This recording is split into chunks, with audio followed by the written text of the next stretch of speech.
try our hardest to keep this core of guys together and also improve.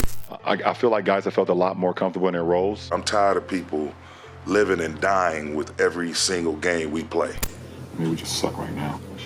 After missing the playoffs in 2022, the Los Angeles Lakers decided to start over and retool around their two stars, LeBron James and Anthony Davis. They hired a brand new coach that offseason and made some major changes during the season before the trade deadline. And that did the trick. The fact that they were able to get out of Russell Westbrook's contract is a miracle in of itself. They turned their season around with a completely different team, made the play-in tournament, and somehow advanced all the way to the 2023 Western Conference Finals. But even with most of their playoff rotation returning this season, the Lakers have struggled to find a consistent rhythm in their offense, playing time, and starting lineup. Frustrations have begun to boil over as the team continues to tumble down the standings, and it could only get much worse. With the trade deadline only about a month away, recent history suggests that drastic changes are on the horizon. So before we get to the content, make sure you drop, like, subscribe, and turn on our notifications to help the channel grow. We are so close to 900,000 subscribers, and I wanted to thank you all from the bottom of my heart. Now that we get all that out of the way, do the intro.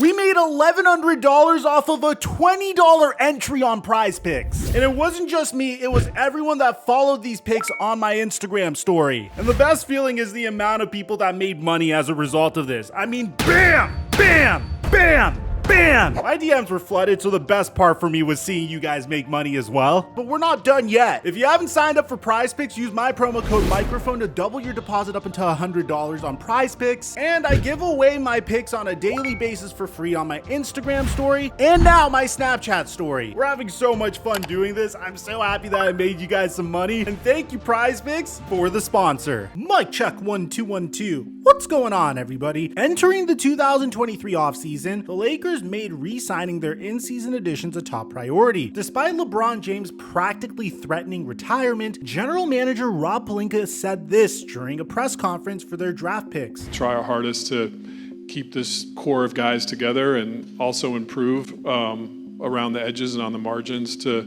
not only get back to where we were last year, but hopefully take the next step. The Lakers drafted Jalen Hood-Schifino with the 17th overall pick out of Indiana and Maxwell Lewis 40th overall out of Pepperdine. This was the first time the Lakers actually kept their first round pick since selecting Mo Wagner in 2018, although he ended up getting traded after his rookie season. Once free agency opened up, Rui Hachimura, Jared Vanderbilt, and D'Angelo Russell all re-upped with the team after the Lakers acquired them during last season. They gave their stud role player Austin Reeves a 4-year, $54 million extension after he unexpectedly emerged as a starter during their conference finals run. But that wasn't it. Outside free agents came calling too. Gabe Vincent, fresh off of an NBA finals run with Miami, signed a 3-year deal to join the Los Angeles Lakers, but the Lakers didn't finish there. Taurean Prince, Jackson Hayes, Cam Reddish, and Christian Wood, all experienced rotational players, signed more modest deals to fill out the roster. Later on in August, the Lakers locked up Anthony Davis to the largest annual contract extension in NBA history, with a 3-year, $186 million deal, further committing themselves to the LeBron-AD pairing for the foreseeable future. Now, at the time, there were rumors of a Kyrie Irving-LeBron James reunion, but the Lakers decided to stick with continuity over depleting their rotation for a third star, and we all applauded them for it. If you go back to our videos back then, during the offseason, I gave the Los Angeles Lakers an A+ for deciding to opt for continuity instead of gutting out their roster to bring in another star. I believed if they did so, would have gotten a similar situation as to what the Phoenix Suns are dealing with. The Lakers were actually operating like a normal basketball team, and it seems like people are always looking at how the Lakers can trade for the next unhappy star or how they can sign whatever big name free agent is available. But in the 2023 offseason, the Lakers just wanted to acquire a bunch of good players. LA had found success with the right combination of role players next to LeBron James and Anthony Davis in the playoffs, so they decided to roll with that roster building strategy while maintaining their future flexibility. versatility. If the Lakers do decide to pivot towards a star trade, they have a plethora of medium and small-sized contracts that can easily be moved along with a future pick, one of the most coveted picks in the NBA. And the Lakers had built what was considered by many to be a real title threat. They entered this season with the 6th highest championship odds after getting strong grades for their offseason. However, as they'd come to find out, the Lakers may have neglected one key area during the offseason, and this key area may have been the result for their huge downslide this season. The first couple of weeks of the Lakers season were a mixed bag. After losing to Denver on opening night, they found out that Jared Vanderbilt would miss significant time with a heel injury. On the court, LA won 3 of their next 4, with all 4 going down the wire, including a pair of overtime games. But in early November, the Lakers announced that Vincent would miss multiple weeks with a left knee injury. Those critical injuries initially seemed devastating, as the Lakers had lost 3 in a row to fall to 3-5, but they followed that up with their best stretch of the season. In their first in-season tournament game, they rallied to beat the Phoenix Suns and end their losing streak. They won their next in-season tournament game a few days later as they dominated the Memphis Grizzlies to win their 3rd game in a row. In-season tournament wins bookended another 3-game winning streak in late November with comfortable wins over Portland and Utah. That clinched a perfect record in group play and a spot in the in-season tournament elimination bracket. In the meantime, they alternated between wins and losses as Hachimura missed his 2nd stretch of the season with a nasal fracture. However, after missing the first 20 games, Jared Vanderbilt finally made his season debut in a victory over Houston. Hachimura was cleared to return leading up to the in-season tournament quarterfinals against the Phoenix Suns. In an instant classic, LeBron scored 15 of his 31 points in the 4th quarter as the Lakers got their 3rd win of the season over the Suns with a 106-103 victory. That took them to Las Vegas for the semifinals. They embarrassed the New Orleans Pelicans in front of the whole country 133-89, with the game essentially over before the 4th quarter. In the finals, Anthony Davis erupted for 41 points and 20 rebounds as the Lakers beat the Pacers 123-109 to win the inaugural in-season tournament championship. The championship game didn't count towards their record, but after starting 3-5, the Lakers had gone 11-4 over their next 15 games to improve to 14-9. That night in Vegas, with a championship medal around his neck, LeBron was asked what he'd learned about his team as they overcame a bumpy start to go undefeated during the in-season tournament. I feel like guys have felt a lot more comfortable in their roles. We've had a pretty good understanding of like rotations. Know who you're gonna be playing with. Know what you guys want to do out on the floor.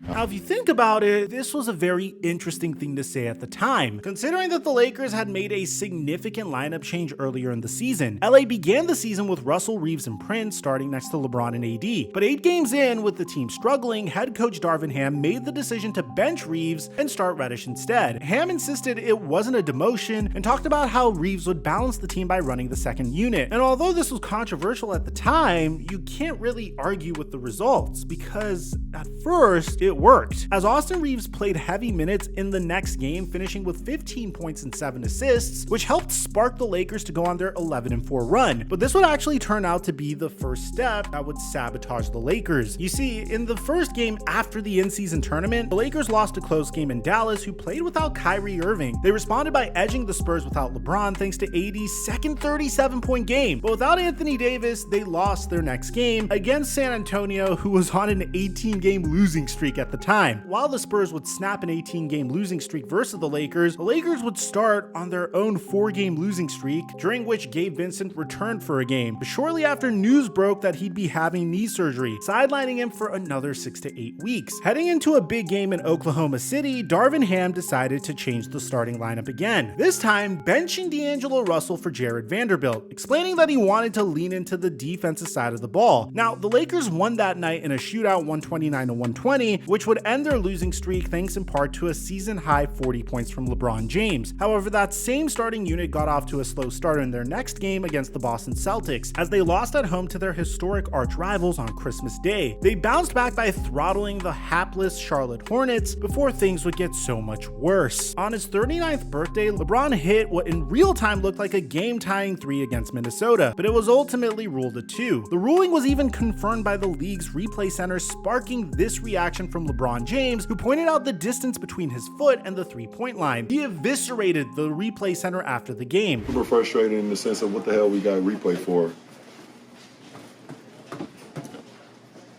What do we have replay for if even the replay gets it wrong? It's like who's a part of the replay center? Like, we got robots in there that making the Teslas. What's going on?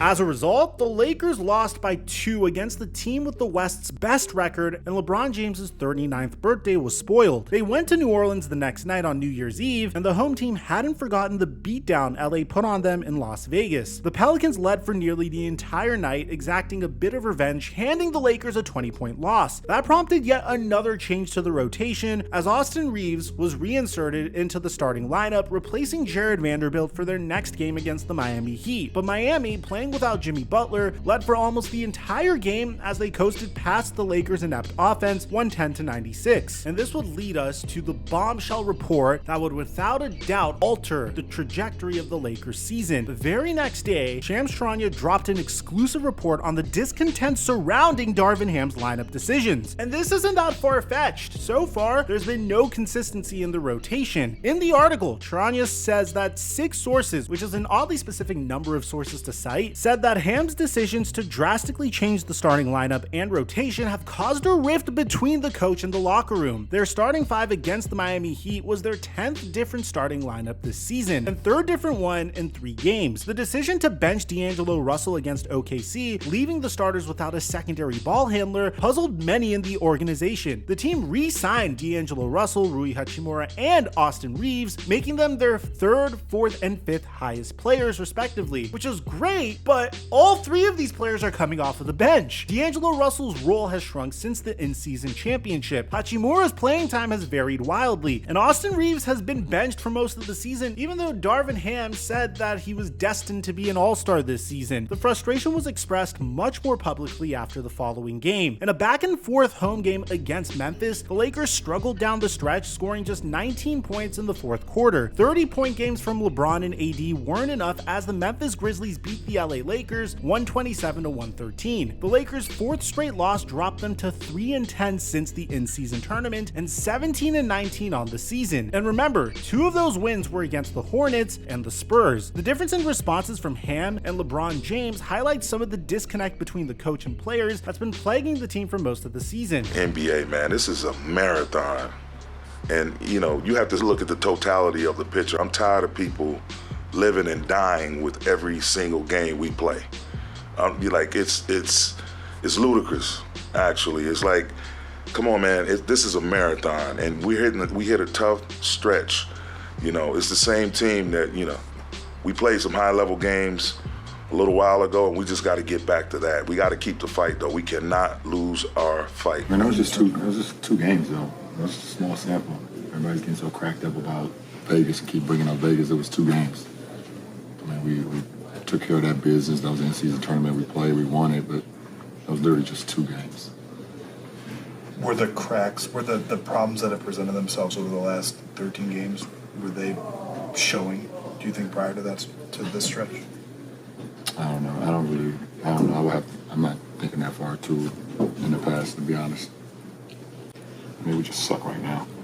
So with all these problems, what do the Lakers do to solve it? Since the start of the LeBron James, Anthony Davis era, the Lakers' biggest obstacle to contending year in and year out was the availability of LeBron James and Anthony Davis. But this season has challenged that notion. As of the making of this video, the Lakers are currently 11th in the West, despite the fact that they've had either LeBron James or Anthony Davis play in each and every game. In fact, they've combined to miss just 5 games all season long, which has been a spectacular feat. And when you take a look at Anthony Davis's season alone, this is his longest stretch of consistently playing in a very, very long time. LeBron James is no longer the player he once was at the peak of his powers. LeBron James consistently is challenging the laws of physics. A man that is supposed to be extremely past his prime at the age of 39 has been spectacular in his 21st season. He's shooting nearly 40% from 3 for the season, a mark that he's only achieved once in his career. But even with these two playing at an elite elite level, the Lakers have struggled this season on offense. They rank 20th in scoring and only 23rd in offensive rating, while owning one of the top 10 worst net ratings in the NBA. In the past, LeBron's teams have made a concerted effort to surround him with shooting, and the craziest part of all is the Lakers actually made an effort to do that this past offseason. Players like D'Angelo Russell and Taurean Prince, especially Taurean Prince, who has hit 39% of his threes this season. Despite that, shooting isn't a primary strength for most of the roster. As a result, the Lakers have the 7th worst three-point percentage in the league. They attempt the fewest threes per game, and only the Detroit Pistons average fewer made threes. This makes Darvin Ham's decision to ultimately bench his opening night starting backcourt in favor of poor shooters even more puzzling. Additionally, all of this talk of prioritizing continuity goes out of the window when the team rides with players who just joined in the offseason over the ones that they've had recent success with in the playoffs. Not to mention, they're also the players that the Lakers have made a bigger financial commitment to. It almost seems like the Lakers have too many playable guys, giving Darvin Ham too many options for the rotation. The Lakers might need to trade away some of those players who are upset with their inconsistent roles in favor of higher profile offensive players. Pascal Siakam, Zach LaVine, and DeJounte Murray are all players who fit the bill and who would help give the team a more concrete starting unit that wouldn't require as many tweaks. They could always just fire Darvin Ham and blame the coach, just as the 6 sources indicated to Shams, but look at LeBron's recent history as it indicates Los Angeles may have a greater chance at turning their season around in a trade as opposed to firing their coach. After an uneven start, the 2017 to 2018 Cavaliers traded about a third of their roster around the 2018 trade deadline. Thanks to a new rotation and superhuman play from LeBron James, those Cavaliers made it all the way to the NBA Finals. Last season, the Lakers did something similar when they ended the toxic Russell Westbrook era, built a new rotation with in-season trades, and then made a run to the conference finals. The Lakers and LeBron each have a history of favoring major changes, and "we suck right now" is a pretty strong indication that LeBron James is open to the idea again. Based on their recent play, it seems like a matter of when, not if, change comes to Los Angeles. The only thing left to wonder is which Laker, player, or coach will be in the next push alert on a Shams Charania tweet. Let me know in the comments section down below. How could the Los Angeles Lakers turn their season around? Aside from that, I'm your boy Mike,